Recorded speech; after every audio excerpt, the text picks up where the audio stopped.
el analista económico de los más prestigiosos, Walter Spurrier. Walter, muy buenos días. La primera pregunta que tenemos en el panel, Walter, es ¿cuánto puede afectarse la economía nacional por el fenómeno del Niño? Hoy refleja el diario El Universo que hay caída en las exportaciones pesqueras y de algunos otros productos que serían uno de los efectos de las posibles afectaciones. Walter, muy buenos días.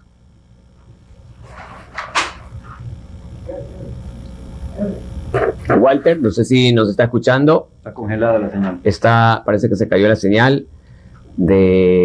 Vamos a intentar recobrar la señal. Pues la noticia del diario El Universo, Fernando, sí, ya refleja que ya en estos momentos hay problemas de caídas de exportaciones en la pesca y otras especies, que va a ser uno de los efectos graves que va a tener que enfrentar el gobierno que gane. Además del tema de seguridad, a lo mejor va a ser el otro tema inmediato del que poco se está hablando en la campaña, Fernando. Siempre es bueno poner en contexto las cosas. En la actualidad poco se hace reminiscencia histórica y recordar lo ocurrido en el año 82-83 con el fenómeno El Niño, devastador fenómeno El Niño, 82-83, luego viene 96-97, otro del que no hemos podido salir como país. El nuestro es un país que no crece por muchas variables. Y ahora estamos enfrentando una situación con el calentamiento de las aguas. Como que ya no tuviéramos suficiente problema. Sin Niño aún, y se dice que noviembre y diciembre vendrá lo peor. Entonces es sumamente grave para estos sectores y por eso han pedido, como lo han hecho frente al gobierno ecuatoriano, que se tomen ciertas decisiones, especialmente, me imagino, créditos para poder enfrentar. En el caso de las camaroneras, escuché un dato ayer, alrededor de 130,000 camaroneras que podrían ser vulnerables, por ejemplo, al tema de inundaciones, porque son zonas inundables en donde se les escapa el camarón. Entonces muchas camaroneras ya no estarán sembrando camarón, porque si viene una inundación se borran las piscinas, claro, y se van los camarones. Entonces la situación es grave, y si hacemos una relación con lo que pasó en el año 2000, la crisis financiera, sus raíces son precisamente el niño. El niño. Claro, los efectos del niño. De créditos, y llegamos a semejante crisis, ¿no? Y quiebran el país. Ya está con nosotros Walter Spurrier. Walter, queremos confirmar que estemos ya conectados. Buenos días, Walter. Muy buenos días, sí, en efecto. Tengo algún problema con mi computadora, así que estoy conectado con el Perfecto, teléfono. Muy buenos días, Walter. La primera pregunta que tenemos en el panel es, el diario El Universo refleja hoy que ya hay una caída en las exportaciones pesqueras y de otros productos. ¿Cuán grave puede ser el efecto en la economía ecuatoriana, la llegada del fenómeno del Niño, Walter? Bueno, mira, el primer punto es que no sabemos cuán fuerte va a ser. Ha habido una declaratoria mundial que viene el Niño, porque eso lo hace la NOAA, que es el Instituto Meteorológico de Estados Unidos, una vez de que haya X número de meses que la temperatura en el mar es más caliente que lo normal. Entonces, lo primero que han dicho es de que hay una altísima probabilidad que haya un fenómeno del Niño. En segundo lugar, que ese fenómeno del Niño sea más fuerte que moderado. Y luego hay un porcentaje de tipo 50% que sea un fenómeno del Niño fuerte.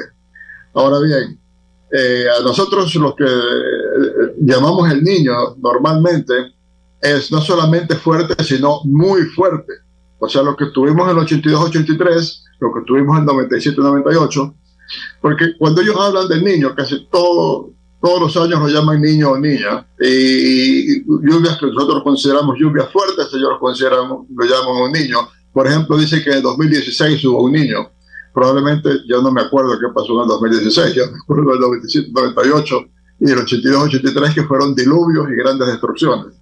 Ahora, si llegamos a tener un niño muy fuerte, la situación se torna muy complicada. La pérdida de cultivos que están en zonas bajas, se perdió incluso mucha ganadería en aquellos niños. se destruyen carreteras, caen puentes, qué sé yo, entre este sector tan activo que tenemos entre Guayaquil, Machala y Cuenca, donde no se ha hecho pues mayores inversiones en los últimos años. Se interrumpió ese transporte, o sea, los productos no podían llegar a los puertos. Entonces sería un retroceso importante en la economía, un golpe muy duro. En aquellas ocasiones el Niño coincidió también con una caída en el precio del petróleo y con crisis de la deuda externa, o sea que fueron dos crisis extraordinariamente fuertes las que tuvimos en 82-83 y 97-98. Si ahora tenemos un Niño de esa magnitud, mucho va a depender de cuánto ha mejorado la infraestructura frente a la que tuvimos en 97 y 98. Algunas personas que estuvieron en el gobierno en aquel entonces me dicen que cuando los puentes que se cayeron ya los hicieron a mayor altura para evitar que se lo lleven las aguas. En general la infraestructura está mejor que antes, pero igual sería un impacto muy duro, sobre todo en el sector agrícola, y para los ciudadanos muy duro, para los ciudadanos en las ciudades de la costa, sobre todo en las regiones bajas. Un tema que sería muy preocupante es que con esta expansión de población que tenemos en el Ecuador, la gente suele irse a los lechos de los ríos secos o muy cerca de ríos que tienen muy poco caudal. Y eso es lo que ha pasado en Esmeralda. No es que las lluvias han sido tan grandes para causar tanto daño, es que estaban asentadas en sectores donde no debieron haberse asentado. Entonces, si nuevamente se ha producido este año que, por ejemplo, que en Manabí se hayan asentado nuevamente en lechos de ríos que estén secos y ahora vienen esas lluvias, pues se van a llevar a esas casas y pueden haber muertos también por el agua. Entonces, el golpe sería muy, muy grave. Walter, muy buenos días. Fernando Aguayo. Digo yo, siempre es importante poner en contexto precisamente para que se conozca con ejemplos tan prácticos. Ya tú lo has puesto, el año 82-83, devastador. Recuerdo yo, se aislaron varias zonas de nuestro país. Si hablamos de la península de Santa Elena, recuerdo hubo maniobras UNITAS, estas naves de los norteamericanos que justo tenían programado para esa fecha, pero lo que hicieron es acción cívica, acción de ayuda a nuestro país que vivía pues un tremendo drama por las inundaciones. Y luego para el 97, reitero, la gravedad que repercutió en el 2000 con toda la crisis financiera. Entonces vale la pena establecer y señalar lo que significa el que impacte un fenómeno fuerte como ocurrió en esas dos ocasiones, porque muchas veces dejamos pasar y un poco como que estamos viviendo el calentamiento y bueno, esto hay que simplemente enfrentarlo de una u otra forma, pero no, puede quebrar a un país, Walter. Bueno, sí, y por eso es necesario que las autoridades nacionales y locales comiencen a tomar previsiones. Por ejemplo, estar seguros que en las ciudades, por ejemplo, todo lo que es alcantarillado, todo lo que es aguas lluvias, canalización, todo esté limpio, que estén previendo que pueden poner a las orillas de los ríos si vienen las lluvias para contener un poco que las aguas no se desborden. Ya han tomado precaución algunos agricultores en zonas bajas de no sembrar en las zonas que se van a inundar porque van a perder el dinero. Ayer escuché al ministro de Agricultura decir que van a darles seguro contra este riesgo para que los agricultores siembren y que el Estado les resarcirá en caso que, o sea, a través del seguro, en caso que tengan daños por las lluvias. Chequear toda la infraestructura, chequear los puentes, cómo están esos puentes, si están débiles para reforzarlos. O sea, debemos actuar como si el niño muy fuerte va a venir, de tal manera que si viene un niño muy fuerte, el daño no sea tan impactante, tan destructivo, y si no viene, pues a buena hora que no venga, pero hemos estado prevenidos. Entonces hay que prevenir, como dice el dicho, mejor prevenir que lamentar. Walter, muy buenos días. Andrés Ortiz lo saluda. Ayer lo tuvimos en la radio Hernán Poveda, experto petrolero, y él nos hacía mención de la casi nula intervención de los últimos gobiernos en fortalecer la exploración de nuevos campos petroleros, así como el hecho de que muy poco se ha trabajado en mejorar aquellos pozos que incluso están cerrados o trabajando a media llave, como se dice vulgarmente. Esto en función de la consulta de los Yasunidos, de la preocupación que existe en el ambiente respecto a la posibilidad de que gane la consulta en el sentido de que el petróleo se mantenga en tierra. Sin embargo, él miraba esto con cierto, no con optimismo, pero decía que realmente esto se pudiera eventualmente solucionar si es que hubiera una política petrolera que busque la exploración, como ha pasado en Colombia y en Perú, que han incrementado sostenidamente su producción en los últimos años, a diferencia del Ecuador, que ha disminuido incluso drásticamente en ciertos periodos en los últimos 15 años.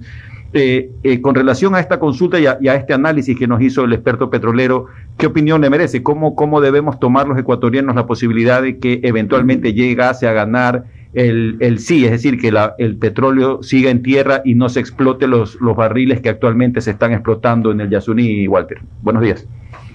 Buenos días. Bueno, en cuanto al diagnóstico que hace Bóveda, coincido con el diagnóstico. En cuanto a la solución que está dando él, me parece que eso tomaría mucho tiempo. Como bien se señaló, es un problema de alrededor de hace 15 años que comenzó. El presidente Correa cambió los contratos que había de participación por contratos de prestación de servicios.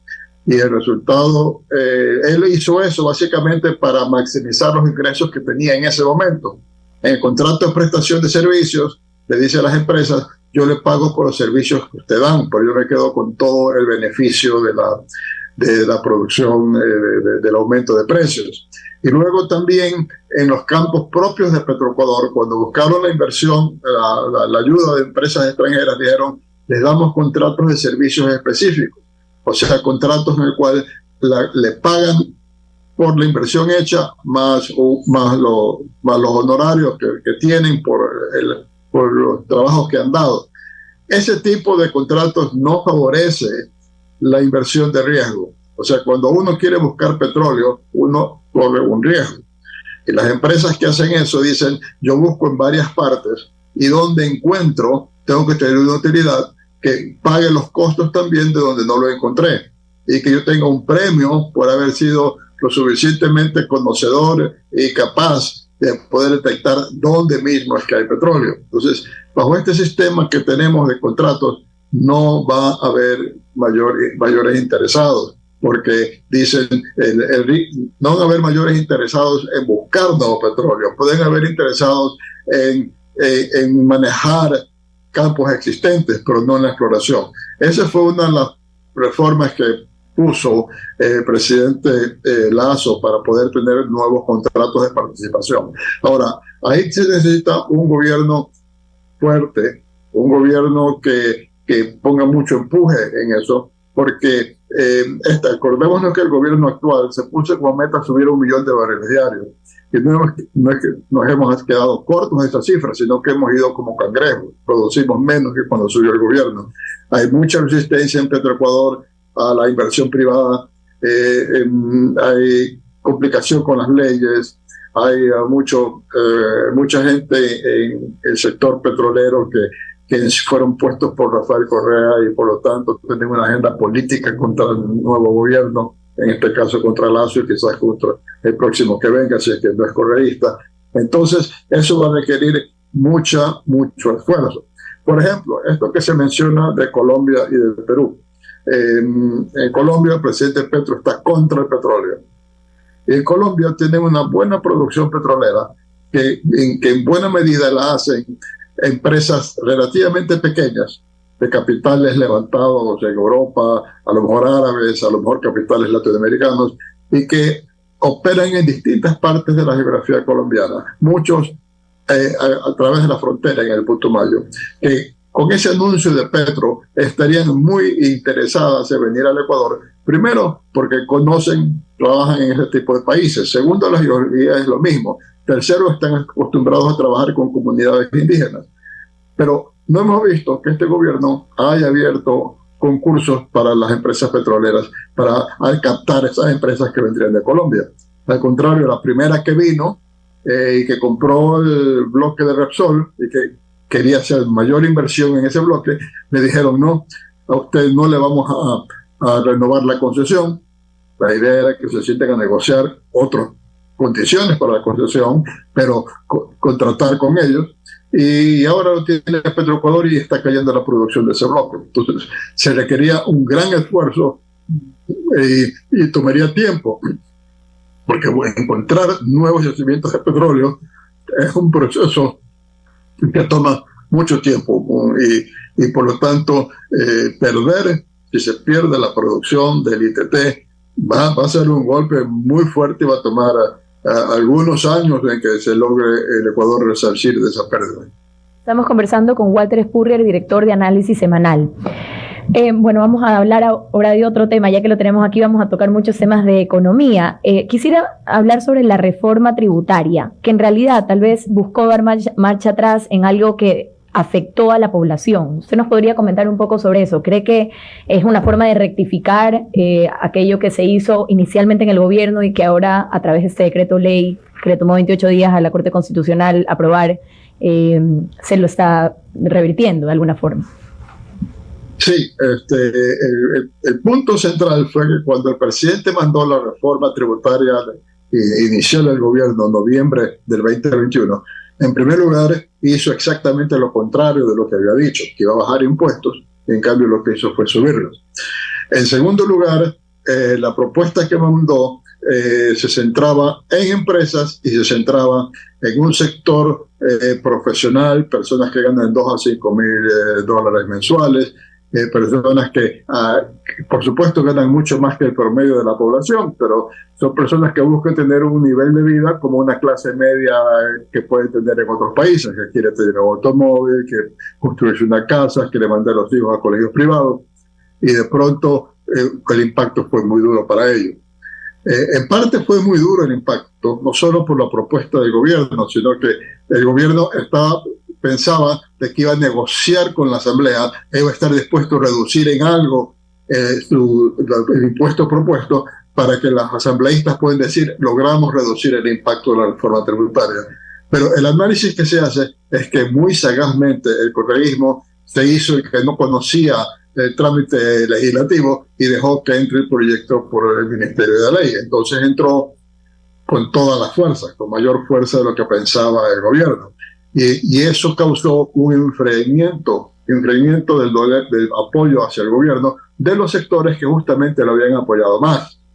Entonces, hoy el gobierno busca, con esta medida, decir, nosotros hemos salido y lo último que hemos hecho es cumplir con nuestra promesa de bajar los impuestos, porque también pues, se bajaron ciertos impuestos de consumos especiales, etc. Es decir, hemos cumplido con nuestra propuesta de bajar los impuestos y entonces podemos mantener en la política futuro el lema de que nuestro partido está por la reducción de impuestos. Fíjense la reducción de impuestos que hicimos en el año 2023. Ahora, el problema es que entre la propuesta de 2021 y la situación en el 2023 está que la Corte Constitucional obligó al aumento de los sueldos de los maestros por un monto tipo 500 millones de dólares al año, según dicen las autoridades, sin financiamiento, a pesar que es inconstitucional. La Asamblea dice, nosotros no sabemos de economía, la Asamblea dijo que estaba financiándola, le creemos. Y entonces obligó a este aumento de los salarios y el gasto en el sector público, o digamos, concentrémonos en el presupuesto, el gasto presupuestario ha subido. El tamaño del Estado es mayor ahora de lo que era en el 2021. Entonces, esta reducción del impuesto llega desde el punto de vista fiscal en un momento inoportuno, porque el gobierno tiene déficit. Ahora, entremos un poquito en qué quiere decir que tiene déficit.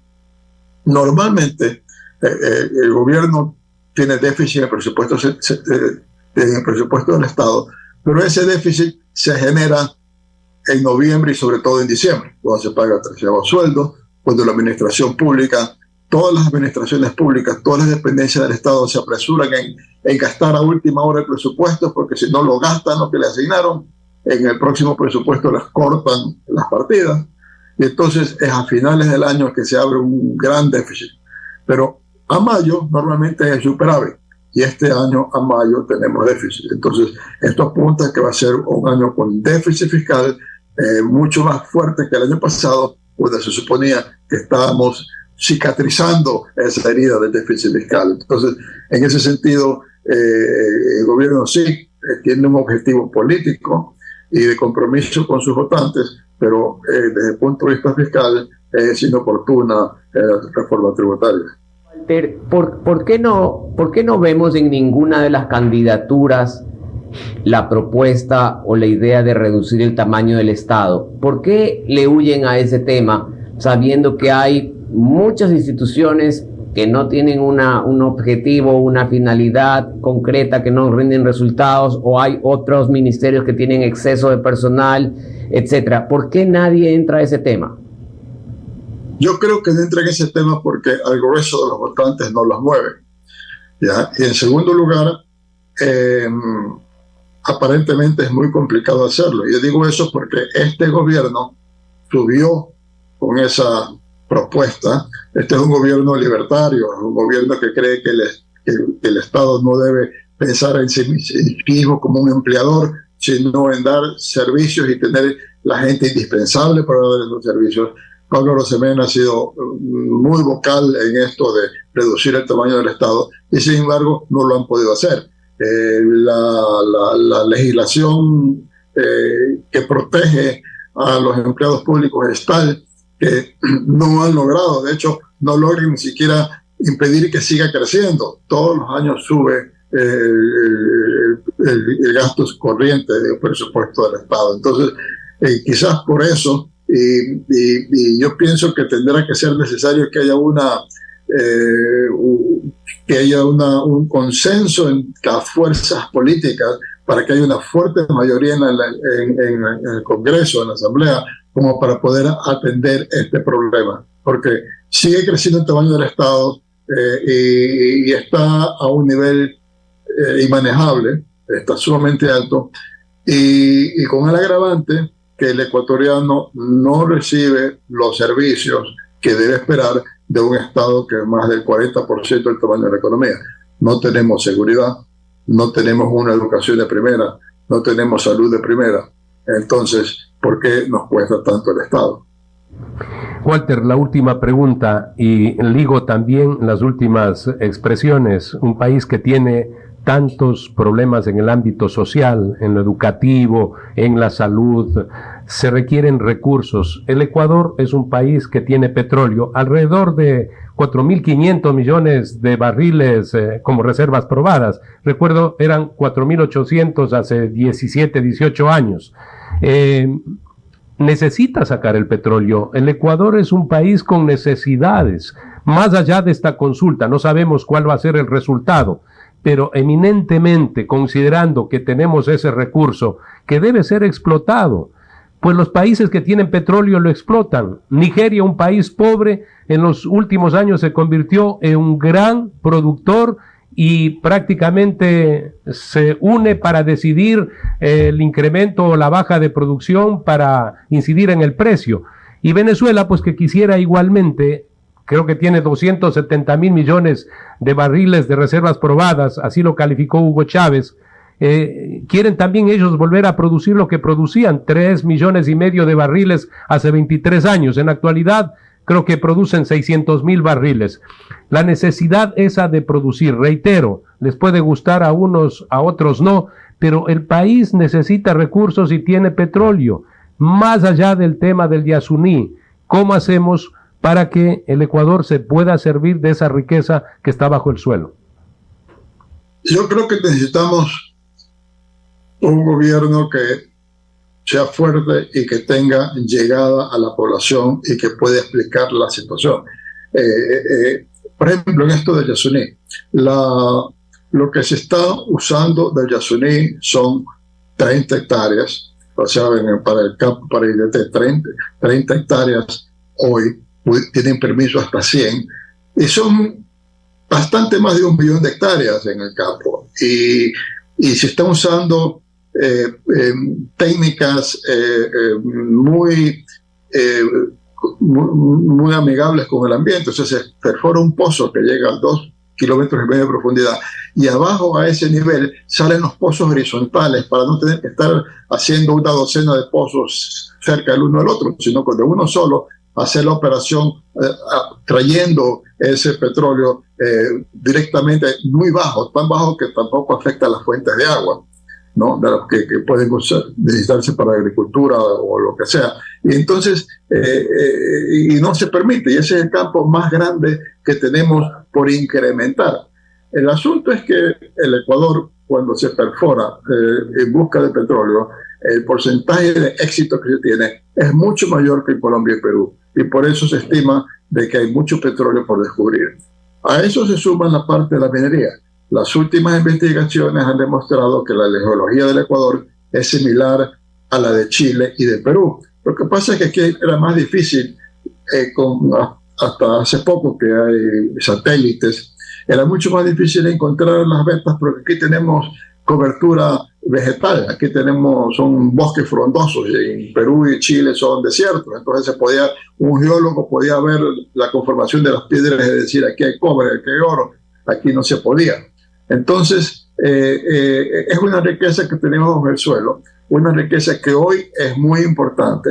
Con el tiempo puede perder importancia. El petróleo, a lo mejor de aquí a 30 años ya no es tan apetecible sacar más petróleo porque no estaría aumentando el consumo. Lo que pasa hoy con el carbón. Se usa carbón, pero ya no es lo que más se desea y que ahí aumenta su consumo, como se está sucediendo con el petróleo. Entonces, dejar eso bajo tierra realmente es un pecado, porque con ese dinero se puede hacer muchísimo para mejorar el nivel de vida de la población. A pesar de lo mal que hemos manejado los recursos petroleros que se descubrieron en fines de los 60 y explotamos del año 72, antes de eso, el Ecuador era un país atrasado en relación con Colombia y en relación con el Perú. Quito era una ciudad absolutamente estancada. Guayaquil sí tenía el banano, el cacao, lo que sea, pero Quito era absolutamente estancada. Y no es la gran metrópolis que es hoy, y en general el Ecuador no tiene nada que pedirle a Colombia y Perú en su nivel de desarrollo. Entonces, sí ha habido un beneficio. Y no cabe dejar esa riqueza en el subsuelo. Solo decir que el sistema eléctrico precisamente llega a su punto de desarrollo a partir del petróleo, Walter. Así es, llega a su desarrollo a partir del petróleo, y eso permitió invertir en centrales hidroeléctricas que a su vez permiten consumir menos combustibles en la generación eléctrica. Entonces, ese desarrollo vino con el petróleo sin lugar a dudas, y a eso se suman muchos otros desarrollos que hemos tenido, que ha hecho que el Ecuador sea un país dentro del ámbito sudamericano. Ya no podemos decir que es un país atrasado. Muchísimas gracias. Ha estado con nosotros Walter Spurrier, director de análisis semanal del grupo Spurrier.